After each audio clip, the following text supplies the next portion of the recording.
സാഹചര്യം ഈ പാചകവാതക പ്രതിസന്ധി നമ്മുടെ അടുക്കളകളെ മാത്രമല്ല മറ്റു മേഖലകളിലും ഗുരുതരമായ പ്രതിസന്ധിയാണ് ഉണ്ടാക്കുന്നത്. ശ്മശാനങ്ങളുടെ നടത്തിപ്പുകളെ ഇത് ബാധിച്ചിരിക്കുകയാണ്. കോഴിക്കോട് കോർപ്പറേഷന് കീഴിലുള്ള സ്മൃതി പഥത്തിന്റെ പ്രവർത്തനം നാളെ മുതൽ പൂർണ്ണമായും മുടങ്ങും. പ്രതിദിനം 10 മൃതദേഹങ്ങളാണ് ഇവിടെ സംസ്കരിക്കാറുള്ളത്.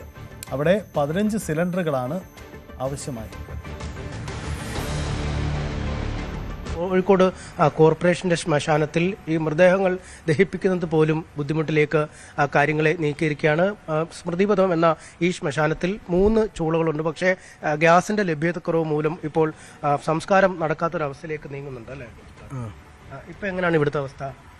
ഇപ്പം ഗ്യാസ് വരാനില്ലാത്തതുകൊണ്ട് ബോഡി വെക്കുന്നില്ല. ഈ ഒരു ദിവസം 8 ബോഡിയൊക്കെ വരുന്ന സ്ഥലമാണ് അല്ലേ? അത് വലിയ തോതിൽ സിലിണ്ടറുകൾ വേണ്ടി വരും അല്ലേ? ഒരു 10-15 സിലിണ്ടറിലും ഇല്ലാതെ ഒരു ദിവസം പോകില്ലായിരിക്കും.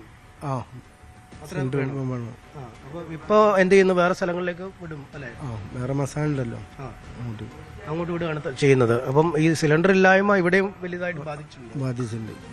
വലിയ ഒരു പ്രതിസന്ധിയിലേക്കാണ്. ഈ വൈദ്യുതിയിൽ പ്രവർത്തിക്കുന്ന ഒരു ശ്മശാനമുണ്ട്, ഒപ്പം വിറകിൽ പ്രവർത്തിക്കുന്നതൊക്കെ ഉണ്ടെങ്കിലും അത് പ്രവർത്തിക്കാത്ത വരുന്ന അല്ലെങ്കിൽ അതിന് സാങ്കേതിക തകരാറുകൾ ഉള്ളതാണ് പ്രതിസന്ധിയുടെ ആക്കം കൂട്ടുന്നത്. അവശേഷിക്കുന്നത് ഈ ഗ്യാസിൽ പ്രവർത്തിക്കുന്ന ഒരു ചൂള മാത്രമായിരുന്നു. അതിൻ്റെ പ്രവർത്തനമാണ് ഇപ്പോൾ നടക്കാതെ വന്നിരിക്കുന്നത്. അങ്ങനെ ചുരുക്കത്തിൽ എല്ലാ മേഖലയിലേക്കും ഈ പാചകവാതക പ്രതിസന്ധി കടന്നു കയറിയിരിക്കുന്നു. എല്ലാ ജനജീവിതത്തെയും ഒരു ദോഷകരമായി ബാധിക്കുന്ന അവസ്ഥയിലേക്ക് ഈ പ്രതിസന്ധി മാറിയിരിക്കുന്നു എന്നത് തന്നെയാണ് നമുക്ക് ഏറ്റവും ഒടുവിൽ റിപ്പോർട്ട് ചെയ്യാൻ കഴിയുന്നത്. കൂടുതൽ വാർത്തകൾക്ക് news 18 Keralam YouTube channel subscribe ചെയ്യുക.